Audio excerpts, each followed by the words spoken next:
It is game 2 of Manderson versus Tythorr. We have, in the top left, the man who was unfortunately not able to take the first game is our blue Terran player, Manderson, aka 28. In the top right, we have the man who did take out the first game, is looking to close out the series here. It is our purple, or violet rather if you so prefer, Zerg, Tythorr. Habitation Station, a map that has become very well known for its gold bases in the center here. Zergs often love to take a fast third here on this map to grab those extra minerals for harassment possibilities, as well as the ability to get more bases up quicker.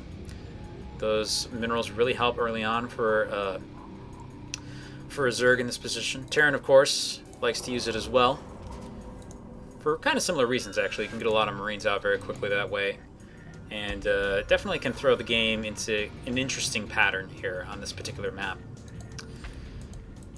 Overlord actually flying directly across the map. I would say, by the way, if you, for fun, want to do that Fun Day Monday liftoff thing where you go to the gold and you're facing a Zerg, this is probably not a good map to do it on, because when they send this Overlord over here, it's going to be like, oh look, a base! You have a base right here. That's very strange. And you definitely don't want to get caught that fast. But hey, maybe you'll be lucky and they'll send their Overlord in a different direction for whatever reason. Usual scouts, nothing particularly important going on here. See, pretty much everything is as expected. Back home, the same for Tythorr, is actually going for, I think, the same build here. Putting down a hatchery first. Go for a spawning pool off of that. Try and get map control. So they're pretty much just playing things out the same way. The question will be on this map, is Tythorr going to delay his third as much, or is he going to try and grab the third here at the gold faster? In any case, Drone does manage to escape with his life. And some minerals. Maybe he brought those along with him, just to show off the minerals. Be like, hey, I got minerals. What you gonna do about it? Overlord hanging out in the base now. Looks like Tythorr isn't aware of that. Probably will send up a Marine at some point to check. It seemed like he was pretty good about that in the previous game. Wouldn't expect him to change anytime soon. Another worker coming down here. Judging by this pathing, I think he's just going for another scout again. Wants to see if his opponent is doing anything crazy with this gold base. Ironically, both players probably thinking about that. Manderson checking up here. Has he grabbed the gold? No, he hasn't. Okay, he isn't going for the super fast version of this, which you can do. You can get a base by 3 minutes and 30 seconds there as Zerg. I've seen my opponents do this before. It does make you vulnerable to some 2-base all-ins, so it's not necessarily the safest thing to do in the world, but it can work. That's for sure. Also, it depends on how good your opponent is actually getting those things. To be fair. I've done it against people who have done that. You know, if you mess up the timing in any way, you don't have a supply depot to help out, then you can just end up dying anyway. So, even then.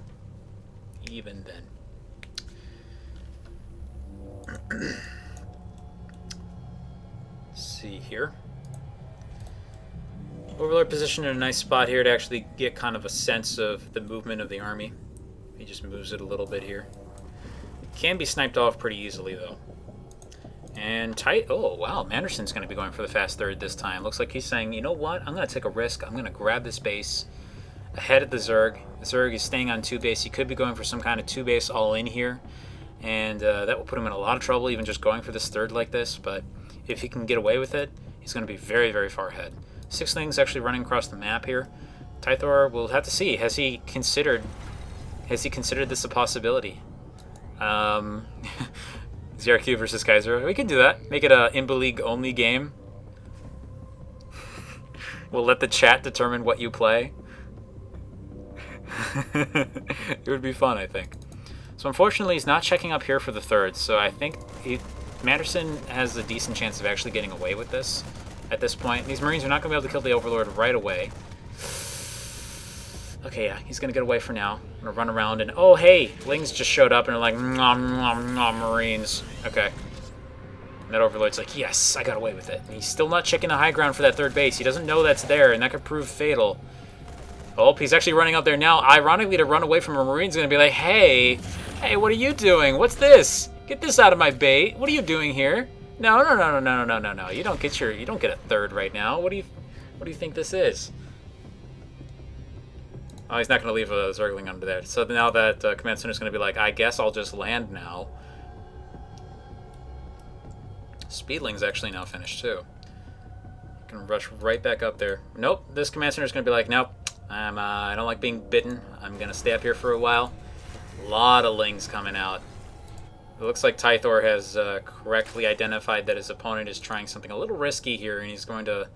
Looks like he might be setting up for another Baneling attack? No, he's actually going up to Lair here. Come on, come on, take one ling. Just put him right under there, man. One ling. You can do it. There we go. Hey, there's a roach or two. Over at the front of this base, you're like, oh no, there's no bunkers. Oh boy. Actually, I think if he gets enough roaches behind this, he can actually just run this wall over, and there wouldn't be much that Manderson could do to stop it. I mean, even with repair, he's got only these 2 Marines here. Pretty much, Manderson is just totally relying on the idea that Tythorr isn't going to attempt to attack him at any time here. And again, you know, still hasn't landed this base, doesn't want to open himself up to that risk. And it looks like he has an Overlord watching this space now. Scan comes down, sees that he's actually grabbing a gold now, and it looks like he's going to push forward. Check up here. You getting that base? Nope, you're not getting that base. Okay. Move back to the watchtower. By the way, Anti-System, these are Silver League players. I'm not sure if they were ever higher than that, either of them. I don't remember. It's actually been a while since I had them on live. I'm pretty sure they're both just strictly silver, though. Terran's got a huge bank, yep. It's already up to 900 minerals. Should be spending that a little bit more consistently. Probably isn't spending his SCVs, on his SCVs as consistently as he should be. He's getting a couple barracks up now, so he'll be able to get that money spent, along with this factory. Tried to land the command center. Immediately turned out to be a bad move. This command center immediately got nom done. Sentry tower right in the face of the Overlord, being like, hey, I can see everywhere too. Huh? Not just you. You can't just float in my face like that. Oh, is he actually building? Yeah, there we go. It's the under the floating thing defense. Okay, you're going to leave an Overlord right there. I'm just going to build a missile turret right under it. I'm actually not certain that the Overlord gets away. I think it doesn't if it's this close. If it has speed, it might, though. 1, 2, 3, 4, and the Overlord is completely wasted.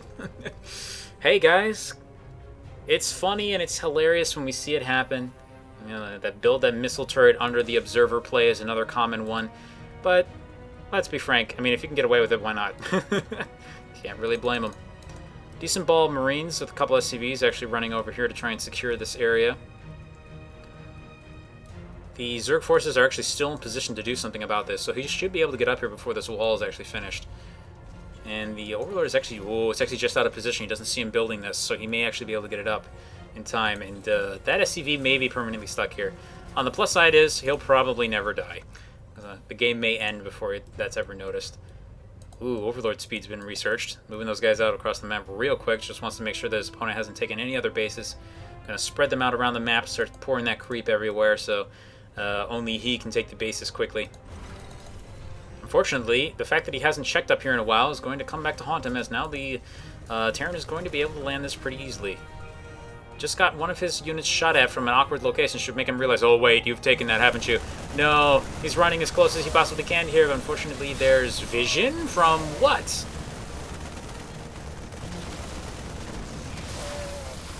I am like slightly confused. That Overlord must be slightly closer than I think in terms of vision. Whoa. Well, okay, no third for him. That's just going to get eaten alive right now. Meanwhile, back in the Zerg's base, you can see that he is mining from the gold. He's getting a lot of minerals himself now, and Tythorr is actually doing a great job spending it all, keeping himself still below 1,000 minerals, which is impressive when you have a gold base. Normally, it's not impressive. When you have a gold, yes, it is. Now the Hydras are here to be like, get out of here, get out of here, get out of here. Say, and this SCV is like, yay, I'm useful again. Oh, he left. By the way, he could totally pick up that SCV and put him into the command center. Meanwhile, you can see that the Zerg is actually gathering here in the middle of the map. Decent number of forces starting to get very, very heavily in Tythor's favor. Only 49 supply for the Terran, 127 for the Zerg.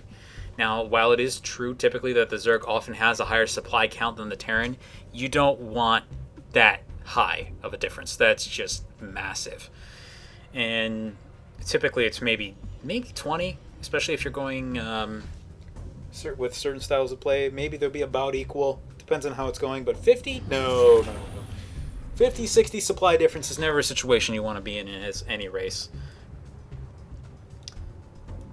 Anyway, it looks as if Tythorr is actually gearing up for an engagement here, or he may just actually be positioning outside the base to go for a contain.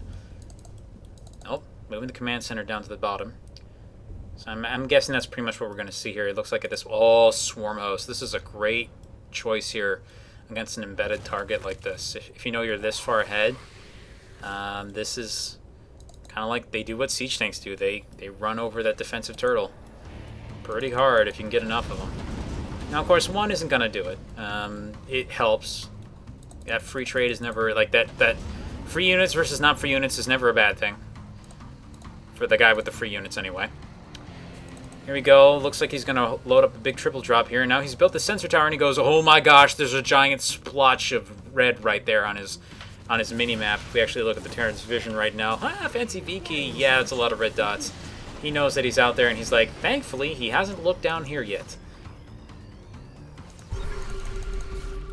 Scanning ahead, does see the size of the army. 173 supply down to against 75 right now. 54 workers, 33. And now we're getting that scary situation where that swarm host flood just... Well, not flood, it's like three swarm hosts worth of locusts. You know, they just keep coming up here. They poke at things. They're causing the medevacs to lose their energy slowly over time. I'm making this sound more dramatic than it is. Now there's 3 more swarm hosts. Now it's going to get serious. So you get up to 6. That's when they start doing pretty dramatic damage. Still hasn't actually embedded them, though. We might want to consider doing that at some point. There you go, buddy. Swarm host running up into the top here. Kind of like watching Nexus Wars. He doesn't have them properly linked up, so they're actually just kind of separately dying over and over again. There we go. Starting to trade against the Marines. It does kill 1 with them.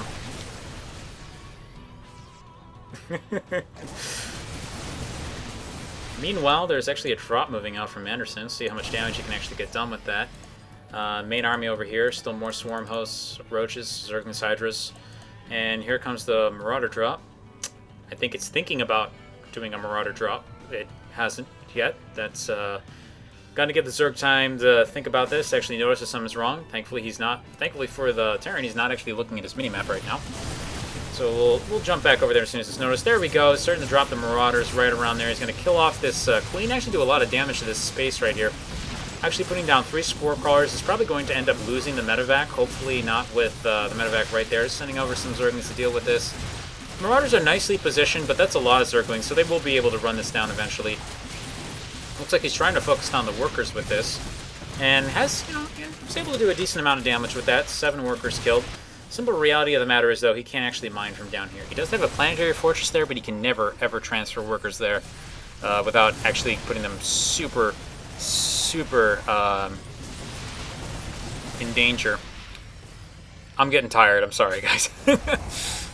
I've actually been fighting a cold of some kind, so it's... Alright, just the stim forward and attack. I think he's sensing that he's pretty much dead at this... Oh, he actually just stimmed and moved past them.